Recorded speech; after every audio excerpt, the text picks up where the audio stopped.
जय गुरु जी। शुक्राना गुरु जी। ऑलवेज अनंतम अनंतम शुक्राना गुरु जी का। सभी संगत को जय गुरु जी। गुरु जी अपनी संगत से कितना प्यार करते हैं। गुरु जी हम गुरु जी की बेटियां हैं और गुरु जी अपनी संगत से अपने बेटियों से बहुत प्यार करते हैं। इसी के ऊपर एक बहुत प्यारा सत्संग है मल्ली आंटी का। मल्ली आंटी जो हैं वो शुरू से गुरु जी के पास में जाया करती थी। गुरु जी से वो 2001 में जुड़ी हैं। जब वो मल्ली आंटी जो फर्स्ट टाइम जब गुरुजी के पास में गई तो गुरुजी के यहाँ उन्होंने जब माथा टेका और गुरुजी के चरण स्पर्श किए तो उन्होंने गुरुजी ने बोला, मैंने तेरे को बुलाया है क्योंकि मैं बात तेरे को 3 साल के बाद बताऊंगा मैंने क्यों बुलाया तुझे अपने पास में। तो गुरुजी की हर बात के पीछे कोई ना कोई रीज़न होता था।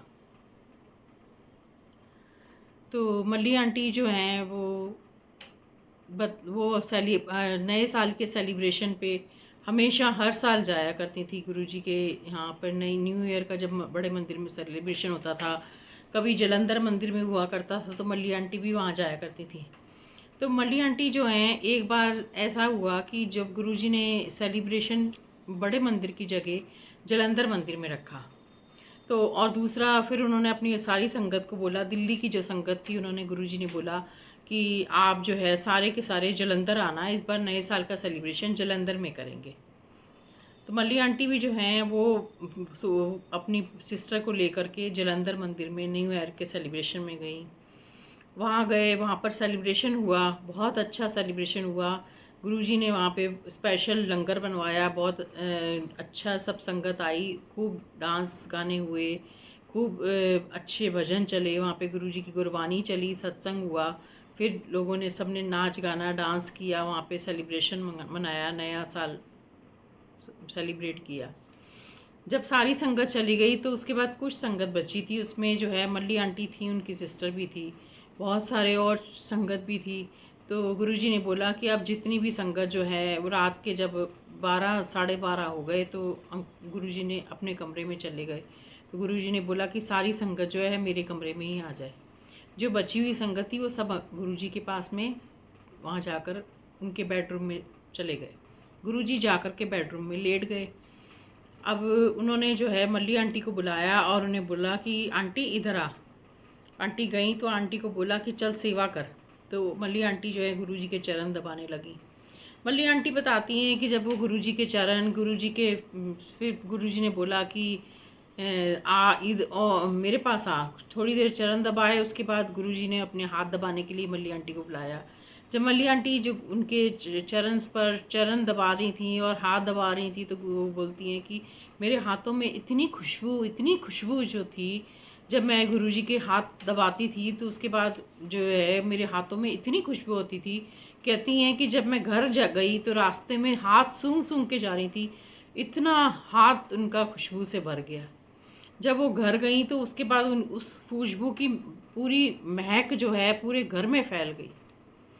तो गुरुजी जो है वो उनके सेवा करने वाले जो हैं सेवादार ये बोलते हैं कि गुरुजी के पास में से खुशबू आया करती थी, बहुत अच्छी खुशबू महक आती थी। जब उन्होंने हाथ दबाए गुरुजी के तो मल्ली आंटी का ध्यान एकदम से गुरुजी के बेड के पास पड़ी घड़ी पे पड़ा तो उन्होंने देखा कि 1 बज गए थे। मल्ली आंटी को ध्यान आया कि 2 जनवरी को उनका जन्मदिन होता है। तो वो सोचने लगी आज तो मेरा जन्मदिन भी हो गया और हम गुरुजी के यहाँ सेवा में बैठे हैं, हम कितने सौभाग्यशाली हैं कि हम आज अपने गुरु की सेवा कर रहे हैं। आज जन्मदिन के ऊपर हम गुरुजी के साथ में जुड़े हुए हैं। फिर गुरुजी आंखें बंद करके जैसे गुरुजी ने आंखें खोली तो वो मल्ली आंटी ने बोला कि गुरुजी मेरा तो आज जन्मदिन है। तो गुरुजी बोल पड़े, हाँ मैनू पता है। गुरुजी अपनी संगत का कितना ध्यान रखते हैं, कितना प्यार करते हैं अपनी संगत से कि वो अपनी एक एक संगत को अपने फिज़िकल फॉर्म में गुरुजी अपनी एक एक संगत की जो है हर चीज़ को याद किया रखा करते थे, हर चीज़ उनकी ध्यान रखते थे, हर बात उनकी ध्यान में रखते थे। मल्ली आंटी को एकदम गुरुजी बोले, हाँ मैंने पता है, मैं ताई ते खीर बनवाई है ਜਾ ਕਿਚਨ ਵਿੱਚ ਦੇਖ ਉੱਥੇ ਖੀਰ ਬੰਦੀ ਪਈ ਤੇਰੇ जन्म दिन दिवस ਤੇ। जय गुरु जी, शुक्राना गुरु जी। मल्ली आंटी इतनी खुश हुई कि वो शुक्राना करते करते गुरु जी का थक ही नहीं। इतना शुक्राना किया उन्होंने गुरु जी का कि शुक्राना गुरु जी, आपको मेरे जन्मदिन की याद रही। थोड़ी देर बाद कटोरी के अंदर खीर आई, सारी संगत ने खीर खाई और सेलिब्रेशन के साथ साथ जो है मल्ली आंटी का जन्मदिन भी मनाया। फिर उसके बाद जो है मल्ली आंटी अपने घर चली गई। कुछ टाइम के बाद में, क्योंकि गुरुजी ने बोला था कि मैं तेरे को 3 साल के बाद बताऊंगा कि मैंने तुझे क्यों बुलाया है। कुछ टाइम बीत गया। मल्ली आंटी अंकल के साथ में गुरुजी के यहाँ आया जाया करती थी। गुरुजी जो है कुछ टाइम के बाद मल्ली आंटी के हस्बैंड को लखनऊ जाना था, तो गुरुजी बार बार मल्ली आंटी को बोलने लगे, ओ लखनऊ जाएगा तू भी नाल जाई, ओ लखनऊ जाएगा तू भी नाल जाई। एक बार नहीं, गुरुजी ने मल्ली आंटी जब भी जाती थी, वो बड़े मंदिर जाया करती थी, तो बार बार गुरुजी यही उनको रिमाइंड कराते रहते थे कि जब भी वो लखनऊ जाएगा, मल्ली आंटी के हस्बैंड के लिए बोलते कि जब भी वो लखनऊ जाएगा तो उसके साथ जाना। मल्ली आंटी को बात नहीं समझ में आती थी, लेकिन मल्ली आंटी जो है वो बोलने लगी, ठीक है गुरुजी, हाँ जी गुरुजी, मैं ज़रूर जाऊँगी, साथ जाऊँगी। कुछ टाइम बाद जो है मल्ली आंटी के अंकल को लखनऊ जाना पड़ा किसी काम से। जब वो लखनऊ गए तो रास्ते में उनकी तबीयत ख़राब हो गई। वहाँ पहुँचने के बाद उनकी तबीयत इतनी हालत ख़राब हो गई कि उनको जो है कुछ 2-4-5 दिन जो है वहाँ हॉस्पिटल में रहना पड़ा। लेकिन उन्होंने, अंकल ने जो है किसी को बताया नहीं और चुपचाप वहाँ पे अपना ट्रीटमेंट कराते रहे हॉस्पिटल में रह के। कुछ टाइम बाद जब मल्ली आंटी को लगा कि मेरे अंकल जो है वो गए लखनऊ, तो उसके बाद जाके उन्होंने कॉल नहीं किया, क्या बात है। 3 दिन निकल गए, तो मल्ली आंटी ने जो है अंकल के ऑफिस में कहीं ड्यूटी पे थे, तो वहाँ कॉल करके पूछा कि भाई अंकल ऐसे ऐसे जो हैं वो साहब आए हुए हैं। तो उन्होंने बोला कि हाँ साहब तो आए हैं, लेकिन उनको जो है, जिनको उन्होंने कॉल किया था, उनको जो है अंकल ने मना किया था कि आप घर में किसी को कुछ नहीं बताना। तो मल्ली आंटी के घर में उनको जो है हामी बोल दी, हाँ सब ठीक ठाक है, अंकल पहुंच गए हैं और अपनी ड्यूटी पे चले गए, ऐसा बोल करके मल्ली आंटी को टाल दिया गया। 3-4-5 दिन के बाद जब अंकल उनके घर वापसी आए, मल्ली आंटी के हस्बैंड, तो जब आए तो आकर के मल्ली आंटी को बोले कि मेरी तो बड़ी तबीयत ख़राब हो गई, मैं तो वहाँ जा कर के 4 दिन हॉस्पिटल के अंदर रहा हूँ। तो जब मल्ली आंटी को पता लगा तो वो बहुत हैरान हो गई कि ऐसा क्या हो गया कि आपकी इतनी तबीयत ख़राब हो गई। उन्होंने कहा, मेरी तो अभी भी तबीयत ख़राब है और मुझे जो है डॉक्टर के पास दिखाने जाना है। आंटी और अंकल दोनों हॉस्पिटल डॉक्टर के पास चले गए। जब वो हॉस्पिटल गए तो वहाँ पे डॉक्टरों ने उनको एडमिट कर लिया, अंकल को एडमिट कर दिया, और उन्होंने बोला कि जो है इनको तो बहुत बड़ी प्रॉब्लम है और ये तो पता नहीं कैसे जो है वापसी जो है फ़्लाइट के अंदर आए हैं बैठ करके, इन्हें तो जो है फ़्लाइट के अंदर ही इनकी तो डेथ हो जानी थी। डॉक्टरों ने ये बोला तो मल्ली आंटी बहुत डर गई। उन्होंने बोला, ऐसा कैसे हो सकता है डॉक्टर साहब, ये तो बिल्कुल ठीक ठाक हैं, बिल्कुल ठीक ठाक आए हैं।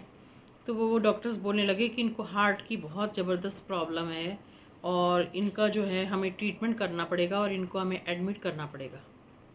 तो मल्ली आंटी ने कहा, कोई बात नहीं, आप कीजिए, जो भी आपको करना है वो आप कीजिए। अंकल को जो है हॉस्पिटल में एडमिट कर लिया।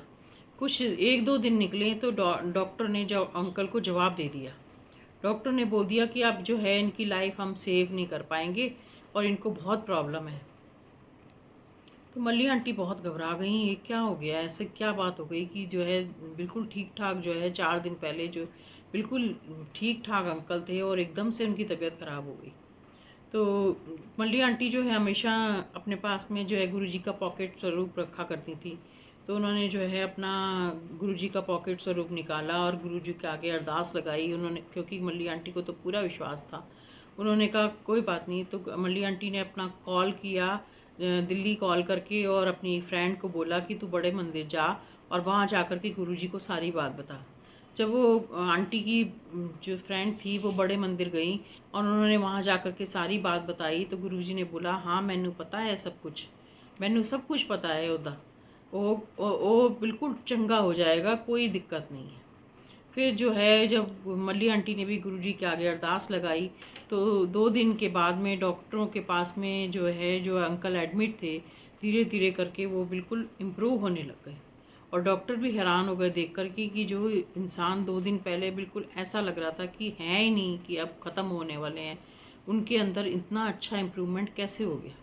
क्योंकि मल्ली आंटी को तो पूरा विश्वास था अपने गुरुजी के ऊपर, क्योंकि मल्ली आंटी कहती थी कि मेरे गुरुजी के होते हुए कुछ नहीं हो सकता, मेरे अंकल को कुछ नहीं हो सकता। तो उसके बाद धीमे धीमे करके जो है अंकल की हालत में काफ़ी इम्प्रूवमेंट हो गया और वो ठीक हो गई, और ठीक हो गए, और ठीक हो कर के वो घर आ गए।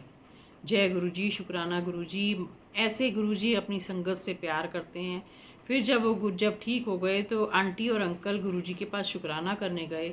शुक्राना करने गए तो गुरुजी बोले, आंटी हुण तेनू पता लगा मैं तेनू क्यों कहंदा सी, मैं तेनू क्यों बुलाया सी अपने कोल। मैं इस वास्ते ही बुलाया सी, मैं अंकल दा कल्याण करना सी। गुरुजी ने अंकल की लाइफ सेव की। उनकी लाइफ जो है वहीं ख़त्म हो गई थी जहाँ पर उनको डॉक्टर ने एडमिट किया था, और वहीं पे अंकल जो है, अगर वो गुरुजी के साथ नहीं जुड़ते तो अंकल की वहाँ लाइफ ख़त्म थी। जय गुरुजी, शुक्राना गुरुजी। ये गुरु ऑलवेज अनंतम अनंतम शुक्राना गुरुजी का। ऐसे गुरुजी अपनी संगत को प्रेम करते हैं। ऐसे गुरुजी जो है संगत को बुला कर के उनका कल्याण करते हैं और अपनी संगत का ध्यान रखते हैं। जय गुरुजी, शुक्राना।